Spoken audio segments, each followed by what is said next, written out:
నిన్నటిదా మొన్నటిదా దశాబ్దం నాటి కల ఇప్పుడు నిజం చేసుకునే ప్రయత్నంలో తొలి అడుగు పడింది.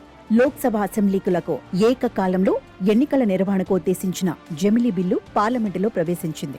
బిల్లు సభ ముందుకు రాగానే కాంగ్రెస్, సమాజ్వాదీ పార్టీ, తృణమూల్ ఇత్యాది విపక్షాలు తాడెత్తున లేవడం, అరుపులు కేకలతో నిరసనలు తెలియచేయడం అనూహ్యమైనవేవీ కావు. ఎంతో కాలంగా తమను వెంట తరుముతున్న ఈ ఒకే దేశం ఒకే ఎన్నిక బిల్లు ఏదో ఒకరోజు ఖచ్చితంగా తమ ముందుకు రావడం ఖాయమని వారికి తెలుసు.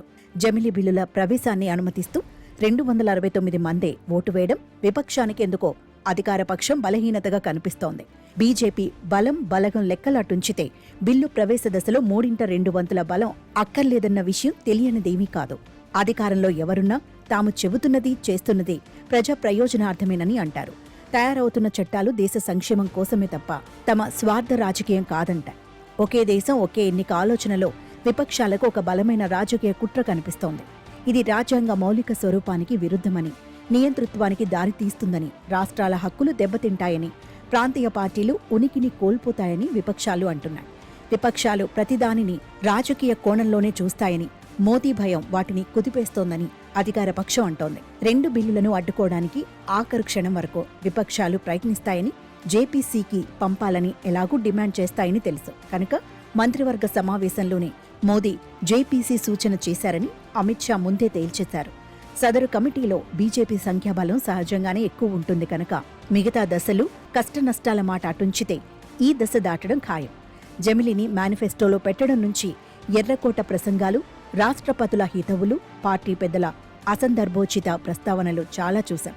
జమిలీకి వకాల్తా పుచ్చుకున్న మాజీ రాష్ట్రపతి తన నివేదికలో దానిని ఓ చారిత్రాత్మక పరిణామంగా ముందుకు తోయడంలో ఆశ్చర్యమేమీ లేదు.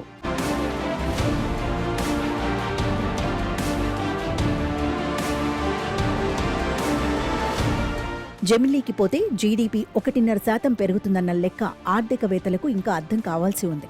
ఎన్నికల ఖర్చు తగ్గుతుందని, సునాయాస పాలనకు వీలు కలుగుతుందని పాలకపక్ష నేతల మాదిరిగానే ఈ కమిటీ కూడా చాలా చెప్పింది. ప్రతి చిన్న ఎన్నికను ఓ యుద్ధంలాగా చేయడం బీజేపీ వచ్చిన తర్వాతే పెరిగింది. కానీ అంతకుముందు ఎక్కడో ఎన్నికలు జరుగుతుంటే ఢిల్లీ ఏలికలు పెద్దగా ఆయాసపడిందేమీ లేదు. మంచి చెడులతో నిమిత్తం లేకుండా విపక్షాలన్నీ జమిలీని వ్యతిరేకించడానికి అసలు కారణం ప్రాంతీయ ప్రాధాన్యతలు వెనక్కుపోయి జాతీయ అంశాలు ముందుకు వస్తాయని, కేంద్రం బలపడుతుందని, ఎన్నికల వేళ మతాన్ని రగిలించి దేశభక్తిని రంగరించి సర్జికల్ దాడులతో మోదీ ఓట్లు ఎగరేసుకుపోతారని, రాజ్యాంగ సవరణ బిల్లు అయినప్పటికీ కూడా సభా ప్రవేశం దశలో 3/2 మెజార్టీ అవసరం లేదని విపక్షాలకు తెలియదనుకోలేం. ఈ దశలోని అధికారపక్ష కూటమి బలం తుస్సుమని తేలిపోయిందని, రేపు ఖచ్చితంగా జమిలీ ఓడిపోతుందని నిజంగానే అవి నమ్ముతున్న పక్షంలో ఇప్పుడే అంత ఆవేశపడనక్కర్లేదు. ఏ దశలో ఏ అడుగు వేయాలో, ఎవరిని మోహరించి గట్టెక్కాలో అధికార పక్షానికి తెలిసిన విద్య కనుక తిమ్మిని బమ్మిని చేయగలదన్న భయం విపక్షాలకు లోలోన ఉందేమో. బిల్లు నెగ్గదు అని విపక్షాలు అనడం, నెగ్గించి తీర్తామని అధికార పక్షం వాదించటం వాటి స్థానాల రీత్యా సహజం. గత 2 పర్యాయాలు సొంత బలంతో అధికారంలో ఉన్న బీజేపీ ఇప్పుడు మిత్రపక్షాల చేయూతలేనిదే అడుగు వేయలేని దశలో రాజ్యాంగ సవరణలకు అవసరమైనంత సంఖ్యాబలాన్ని కూడగట్టగలనన్న నమ్మకంతోనే ఈ సాహసానికి పూనుకుందా అన్నది ప్రశ్న.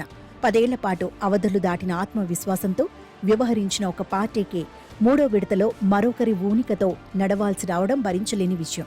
ఉన్న ఆ కాస్త హవా ఇంకొంత హరించుకుపోతే జమిలీతో దేశాన్నంతా చాప చుట్టేయాలని ఆశించడంలో తప్పేమీ లేదు. బలం లేనంత మాత్రాన సంకల్పం సన్నగిల్లలేదని, ఆత్మవిశ్వాసం చెదర్లేదని, వెనక్కు తగ్గేదే లేదని దూకుడు చూపడం రాజకీయాల్లో అత్యంత ముఖ్యం.